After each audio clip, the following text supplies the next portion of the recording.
Hi students, so you are all from 10th standard to 11th standard.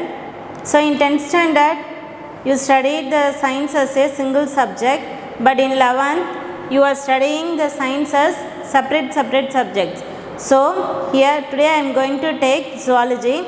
So zoology பார்த்தீங்கன்னாக்கா உங்களுக்கு ரொம்ப ஈஸியாக இருக்கும் படித்து அண்டர்ஸ்டாண்ட் பண்ணிக்கிட்டீங்க அப்படின்னா.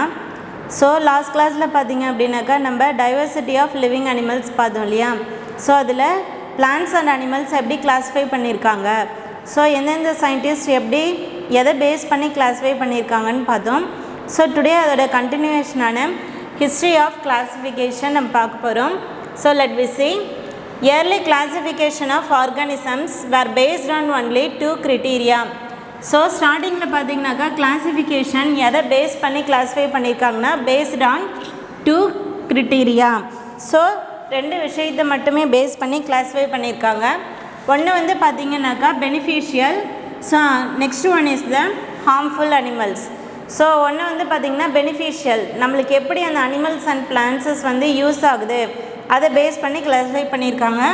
ஆர் ஹார்ம்ஃபுல், ஸோ எந்த அளவுக்கு அந்த ஹார்ம்ஃபுல் அனிமல்ஸ், ஸோ அந்த அனிமல்ஸ் எல்லா அனிமல்ஸும் எப்படி நம்மளுக்கு பாதிப்பை ஏற்படுத்துது அதை பேஸ் பண்ணியும் அந்த அனிமல்ஸை வந்து கிளாஸிஃபை பண்ணியிருக்காங்க. So an ancient classification system recognized 5 animal groups. So ancient classificationல பார்த்தீங்கன்னாக்கா 5 animal groups டிவைட் பண்ணியிருக்காங்க. First one is domestic animals. So domestic means those animals which are helpful for the human beings, they are called the domestic animals. Next one is the wild animals which live in forest. Next one is the creeping animals which can move from one place to another. Next one is the flying animals and sea animals which lives in the aquatic environment. So these are the 5 animal groups were classified in the ancient system of classification. So initially the classification was based on organisms fundamental characteristics such as the habitat and morphology only. So ஸ்டார்டிங்கில் பார்த்தீங்கன்னாக்கா அந்த ஆர்கானிசம்ஸை எதை base பண்ணி classify பண்ணியிருக்காங்கன்னா அந்த ஆர்கானிசம்ஸோட fundamental characteristics, அதாவது basic characteristics. So some basic கேரக்டரிஸ்டிக்ஸை use பண்ணி தான் கிளாஸிஃபை பண்ணியிருக்காங்க. என்னென்ன கேரக்டர்ஸ்ன்னு பார்த்தீங்கன்னாக்கா habitat, that is the living place of animals and morphology, this is the external features. So habitat and morphology, living place or external features. So இதை base பண்ணி மட்டுமே வந்து ஆர்கானிசம்ஸை கிளாஸிஃபை பண்ணாங்க. So next one Aristotle in 384 to 322 BC was the first to classify all animals in his history of animals, that is Historia Animalium in Latin. So Aristotle பார்த்திங்கனாக்கா இவர் தான் first வந்து எல்லா அனிமல்ஸையும் வந்து கிளாஸிஃபை பண்ணியிருக்காரு. ஸோ நம்ம எதில் அதை ஸ்டடி பண்ணிக்கலான்னு பார்த்திங்கன்னா அவரோட ஒர்க்கான ஹிஸ்டோரியா அனிமாலியம். ஸோ அந்த ஒர்க்கில் வந்து நம்ம அரிஸ்டாட்டிலோட கிளாஸிஃபிகேஷனை நம்ம ஸ்டடி பண்ணலாம். ஸோ he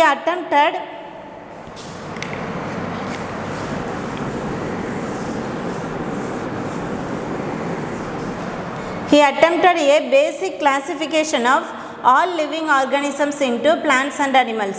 ஸோ அரிஸ்டாட்டில் பார்த்தீங்கன்னாக்கா ஸ்டார்டிங்கில் ஒரு பேசிக் கிளாஸிஃபிகேஷன் கொண்டு வந்திருக்காரு. That is he separated the all living organisms into plants and animals. So எல்லா ஆர்கானிசம்ஸையும் வந்து எப்படி கிளாஸிஃபை பண்ணியிருக்காருன்னு பார்த்தீங்கன்னாக்கா பிளான்ட்ஸ் அண்ட் அனிமல்ஸ் அப்படின்னு 2 குரூப்ஸாக டிவைட் பண்ணியிருக்காரு. So next the animals were classified based on locomotion. Next classification பார்த்தீங்கன்னாக்கா பேஸ்ட் ஆன் locomotion, அதாவது அந்த அனிமல்ஸோட மூமெண்ட். ஸோ மூமெண்ட்டை பேஸ் பண்ணி கிளாஸிஃபை பண்ணியிருக்காரு. ஃபஸ்ட் ஒன் பார்த்தீங்கன்னாக்கா walking, it happens only in the terrestrial environment. So this is one group of animals. Then next one is the flying, it happens only in the aerial environment. And next one is the swimming, it happens in the aquatic or water environment. So these are the different groups of animals are classified based on locomotion. So based on the presence or absence of red blood. So next classification is based on the presence or absence of red blood. So he classified the animals into two. So in the red blood வச்சு ரெண்டு group of animals classify பண்ணியிருக்காங்க. First one is the anemia with blood. So இந்த animals எல்லாத்துக்குமே பார்த்தீங்கன்னாக்கா there occurs a presence of blood in their body, and those without blood as anemia. So those animals which does not have blood in their body. So these are the two groups of animals he classified based on the presence of red blood.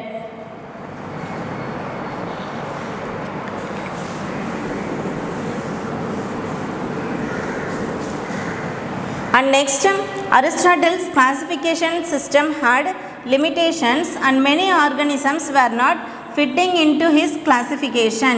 So next பார்த்தீங்க அப்படின்னாக்கா இந்த அரிஸ்டாட்டிலோட கிளாசிஃபிகேஷனில் நிறைய limitations இருக்குது. என்ன அப்படின்னு பார்த்தீங்கன்னாக்கா நிறைய ஆர்கானிசம்ஸை அவரோட கிளாசிஃபிகேஷனில் அவரால் கிளாஸிஃபை பண்ண முடியல. இப்போ ஃபார் எக்ஸாம்பிள் பார்த்தீங்கன்னாக்கா tadpoles of frogs, அதாவது ஃப்ராகோட லைஃப் சைக்கிளில் இருக்கிற ஒரு ஸ்டேஜ் தான் வந்து tadpoles சொல்லுவாங்க. So they are born in water and have gills, but when they metamorphose into adult frogs they have lungs and can live both in water and on land. So இப்போ இந்த tadpoles of frogs பார்த்தீங்க அப்படின்னாக்கா it born in water. So water என்விரான்மெண்ட்டில் தான் வந்து பார்த்தீங்கன்னாக்கா இந்த eggs hatch ஆகி tadpoles ஃபார்ம் ஆகும் இல்லையா. ஸோ அந்த டைமில் பார்த்தீங்கன்னாக்கா these tadpoles have gills. The main function of gills is it is used for respiration purpose. So but when they metamorphosed into adult frogs, the tadpoles வந்து adult frogs are metamorphosed means developed or growth. So it grown into adult frog means these gills are developed into lungs. இந்த gills என்னவா மாறும், லங்ஸாக change ஆகிடும். So and can live both in water and on land. So tadpole ஸ்டேஜில் kills இருக்கிறதுனால அதால் water என்விரான்மெண்ட்டில் வாழ முடியுது. அதே மாதிரி அடல்ட்டாக சேஞ்ச் ஆனதுக்கப்புறம் they have lungs for the respiration purpose. So அந்த லங்ஸ் இருக்கும்போது பார்த்திங்கனாக்கா லேண்ட் என்விரான்மெண்ட்டில் தான் இந்த ஃப்ராக்ஸ் இருக்கும். So how to classify frogs and where to place them. So இந்த மாதிரி ரெண்டு டைப் ஆஃப் என்விரான்மெண்ட்டில் இந்த அனிமல் இருக்கிறதுனால இந்த அனிமலை எந்த கிளாஸிஃபிகேஷனில் கொண்டு வரது, பேஸ்ட் ஆன் லொக்கமோஷனை பேஸ் பண்ணி அவரால் கிளாஸிஃபை பண்ண முடியல.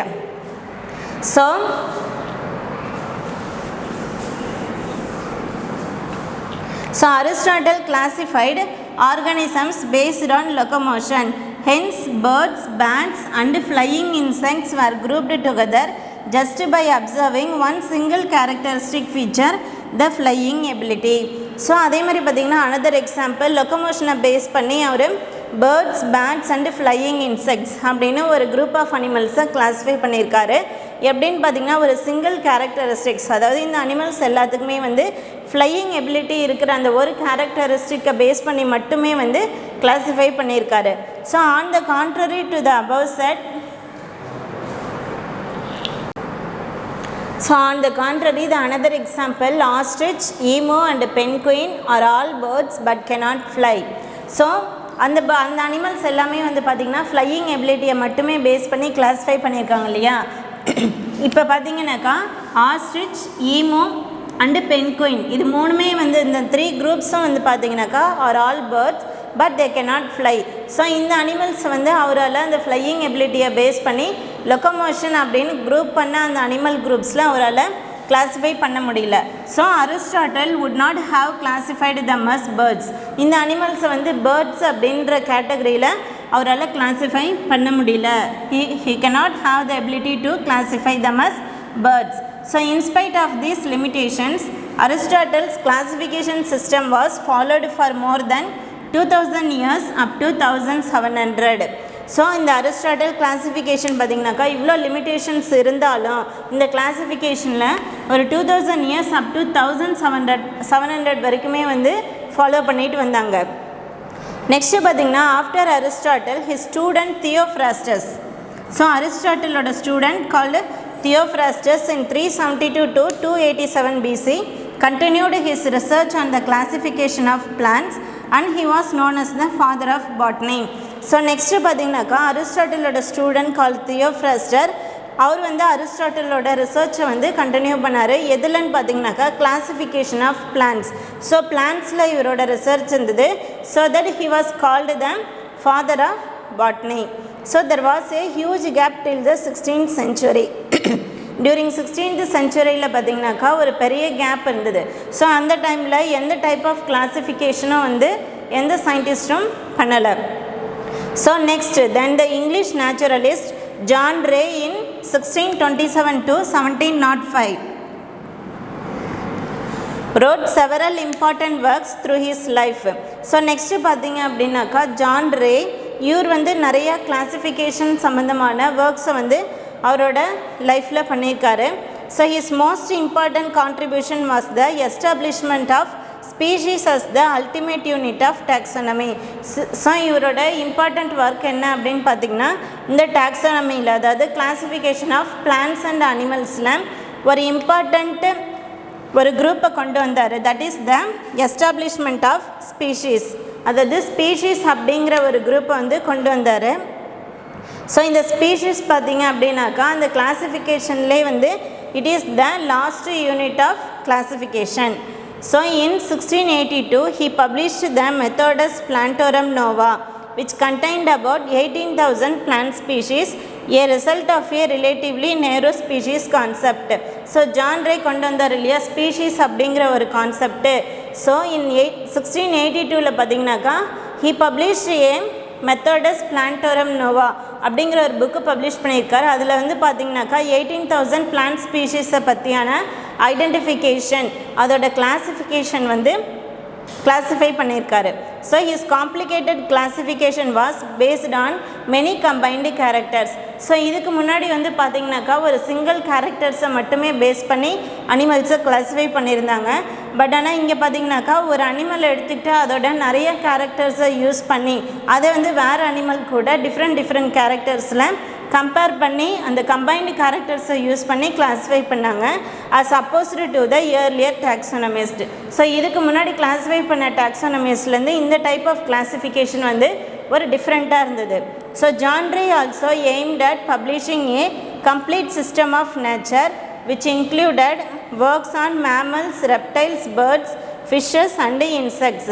So John Rayயோட next work வந்து பார்த்தீங்கன்னாக்கா it is based on complete system of classification. So நேச்சரில் இருக்கிற எல்லா குரூப்ஸ் ஆஃப் அனிமல்ஸையும் வந்து ஃபுல்லாகவே கிளாஸிஃபை பண்ணுறது தான் இவரோட மெயின் எய்மு. எப்படி கிளாஸிஃபை பண்ணியிருக்கான்னு பாருங்கள். He classified the animals as mammals, இது ஒரு group of animals. Next one is the reptiles, then birds, fishes and insects. So he classified the animals as these 5 types. So the Swedish biologist Carolus Linnaeus in 1707 to 1788, father of modern taxonomy and founder of modern systematics, developed a scientific system of taxonomy and binomial nomenclature which is still with modifications in use. So next பார்த்தீங்கன்னாக்கா a Swedish biologist called Carolus Linnaeus. So he is called the father of modern taxonomy and founder of modern systematics. So modern இப்போ இருக்கிற டாக்ஸானமிக்கும் சிஸ்டமேட்டிக்ஸ்க்கும் யார் develop பண்ணுது அப்படின்னு பார்த்தீங்கன்னாக்கா Carolus Linnaeus. So he developed a scientific system of taxonomy and binomial nomenclature.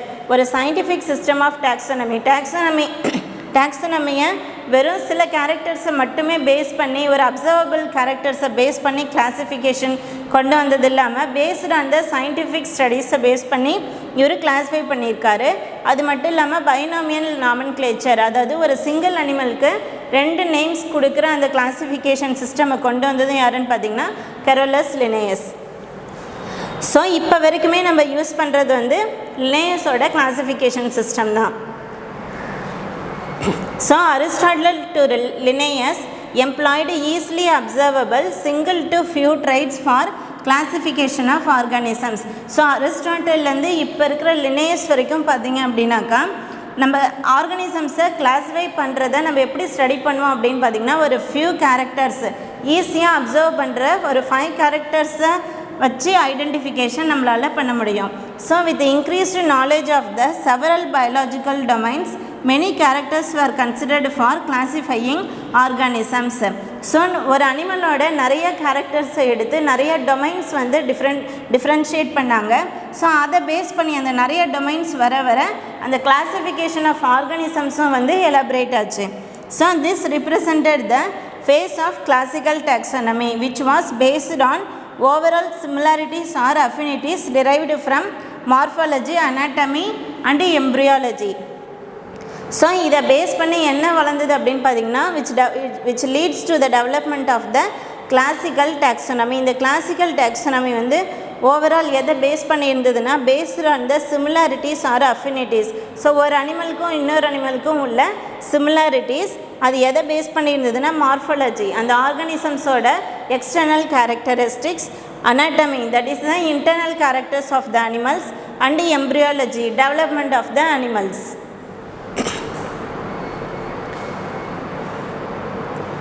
So embryology of organisms. A modification of this system is the numerical taxonomy which evolved in the 1950s. So இந்த type of டாக்ஸானமிலேருந்து ஒரு சின்ன modification பண்ணி கொண்டு வந்தது தான் பார்த்திங்கன்னா that is called the numerical taxonomy. It is evolved during 1950s வந்தது தான் numerical taxonomy. So this system evaluates the resemblances and differences through statistical methods followed by computer analysis to establish the numerical degree of relationship among animals. So இந்த சிஸ்டமில் வந்து பார்த்திங்கனாக்கா ஒரு அனிமலுக்கும் இன்னொரு அனிமலுக்கும் உள்ள ரிசம்பிளன்சஸ், அதாவது சிமிலாரிட்டிஸும் சரி டிஃப்ரென்சஸும் எதை பேஸ் பண்ணி அவங்க வந்து ஸ்டடி பண்ணாங்கன்னா they use the statistical methods. நிறைய statistical methods followed by computer analysis. So computer அனலைசிஸும் யூஸ் பண்ணி அந்த நியூமரிக்கல் டிகிரி ஆஃப் ரிலேஷன்ஷிப், அந்த ரிலேஷன்ஷிப் எந்த அளவுக்கு இருக்குது அந்த இண்டிவிஜுவல்ஸ்குள்ளே அப்படின்னு ஸ்டடி பண்ணாங்க.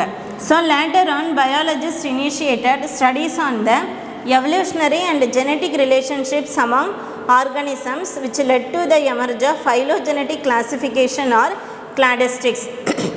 ஸோ லேட்டர் வந்து பார்த்திங்கனாக்கா எதை பேஸ் பண்ணி கிளாஸிஃபை பண்ணியிருக்காங்கன்னா பேஸ்ட் ஆன் எவல்யூஷனரி, அதாவது பரிணாம வளர்ச்சி, அண்ட் ஜெனட்டிக் ரிலேஷன்ஷிப்ஸ். ஸோ ஒரு அனிமல்லேருந்து இன்னொரு அனிமலுக்கான gene relationships among organisms. So இந்த டைப் ஆஃப் ஸ்டடி தான் பார்த்திங்கன்னா that is called the phylogenetic classification or cladistics. So it is an evolutionary classification based on how a common ancestry was shared.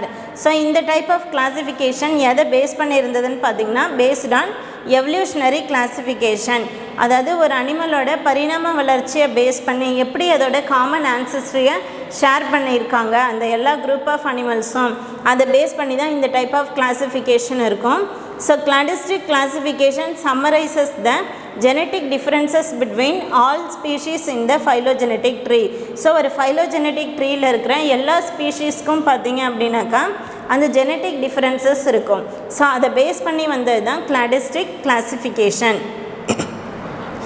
Next one, Ernst Haeckel introduced the method of representing evolutionary relationships with the help of a tree diagram known as the. So Ernest Haeckel introduced the method of representing evolutionary relationships with the help of a tree diagram known as cladogram.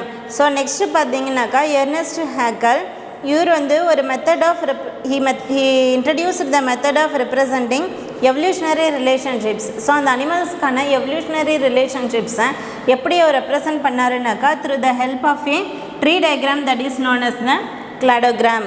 So the system of classification takes into account ancestral characters.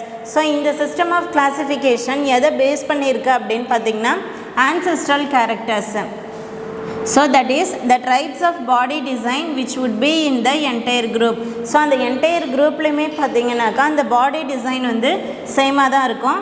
And derived characters tribes whose structure and functions differ from those of ancestral characters. So அது மட்டும் இல்லாமல் அந்த ancestral characters and derived charactersனால் என்னென்னு பார்த்தீங்கன்னா characters whose structure and functions வந்து இந்த ancestral charactersலேருந்து differ ஆகிருக்கும். அதாவது எந்த அனிமல்ஸ் டெவலப் ஆகிருக்கோ அந்த அனிமல்ஸ் வந்து அந்த ஆன்சிஸ்டரோட டிஃபர் ஆகிருக்கும். That is the derived characters. So one or more derived characters which appeared during evolution resulted in the formation of new subspecies. So one இல்லைனா அதுக்கு மேலே கேரக்டர்ஸ் வந்து அந்த ஃபார்ம் ஆகிற யங் இண்டிவிஜுவல்ஸ்க்கு வரும் இல்லையா. ஸோ அந்த that is the newly formed characters அந்த எவல்யூஷனரி ப்ராசஸ் மூலயமா அந்த நியூலி ஃபார்ம்டு கேரக்டர்ஸை பேஸ் பண்ணி தான் ஒரு நியூ சப்ஸ்பீஷீஸ் அப்படின்னு வந்து இந்த கிளாஸிஃபை பண்ணியிருக்காங்க. So in a cladogram each evolutionary step produces a branching and all the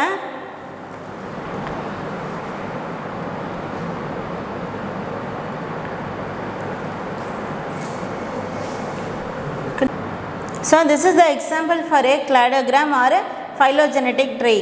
So இந்த ட்ரீல பார்த்தீங்கன்னாக்கா என்னென்ன கேரக்டர்ஸ் எடுத்துக்கிட்டாங்கன்னு பாருங்கள்.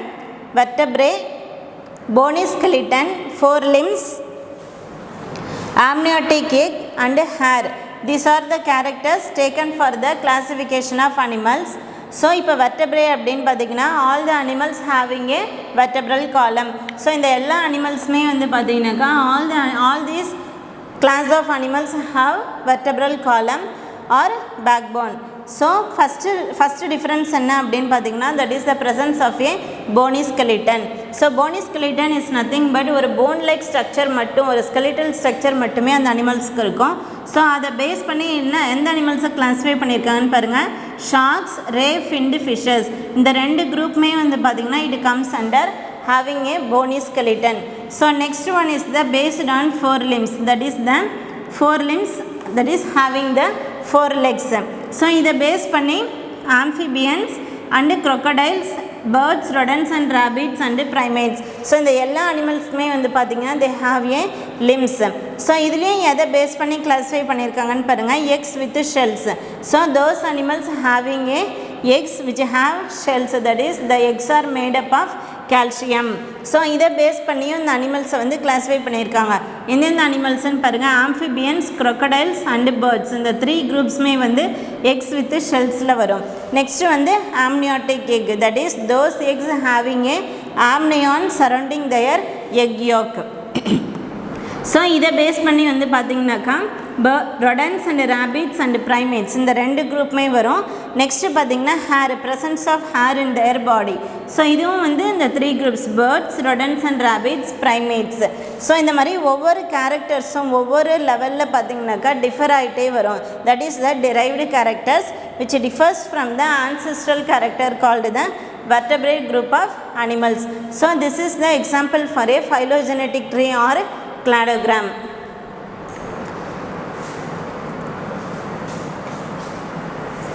So members of the branch would possess the derived character which will not be seen in organisms below the particular branch point.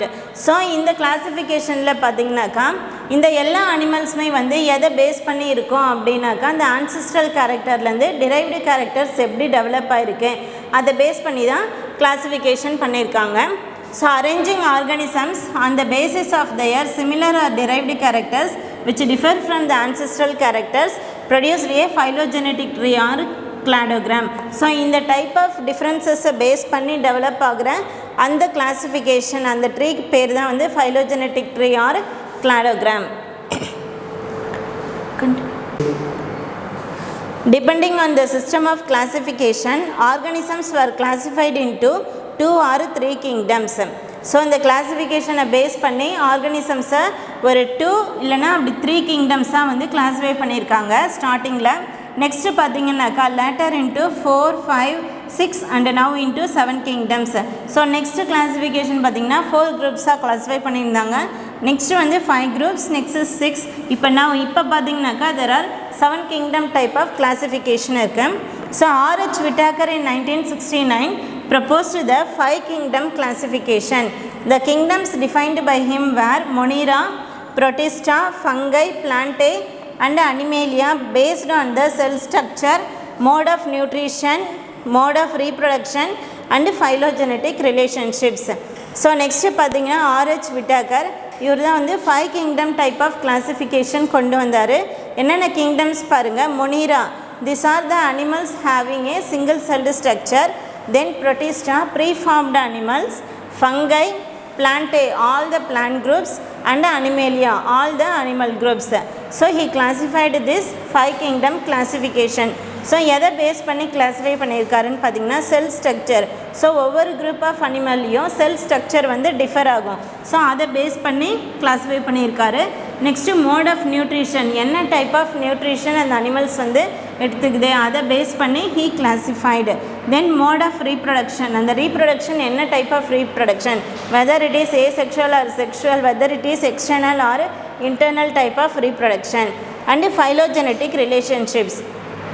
So அந்த ancestral ஃபார்ம்ஸ்லேருந்து இந்த animals வந்து எப்படி differ ஆகிருக்கு அதை பேஸ் பண்ணி he classified this 5 kingdom classification.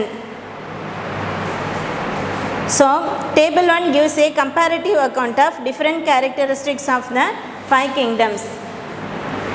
So students, that's all about the today's class. So we will see its continuation in the next class. Today's homework, read the history of classification and read the phylogenetic tree as the today's homework. Thank you.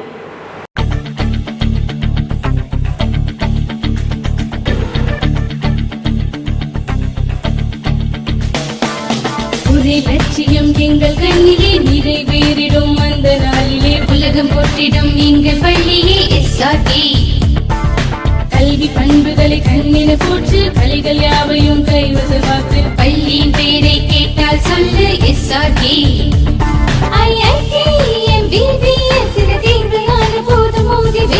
ஒரே லட்சியம் எங்கள் கண்ணிலே நிறைவேறிடும் அந்த நாளிலே உலகம் போற்றிடும் எங்கள் பள்ளியே SRT. கல்வி பண்புகளை கண்ணின போற்று கலைகள் யாவையும் கைவசமாக்கு பள்ளியின் பெயரை கேட்டால் சொல்லு SRT. Admission is going on from pre-KG to 12th standard. Group A1A Maths, Physics, Chemistry, Biology. Group A1B Physics, Chemistry, Computer Science and Biology. Group A2 Maths, Physics, Chemistry and Computer Science. Group A3 Accountancy, Economics, Commerce and Computer Application.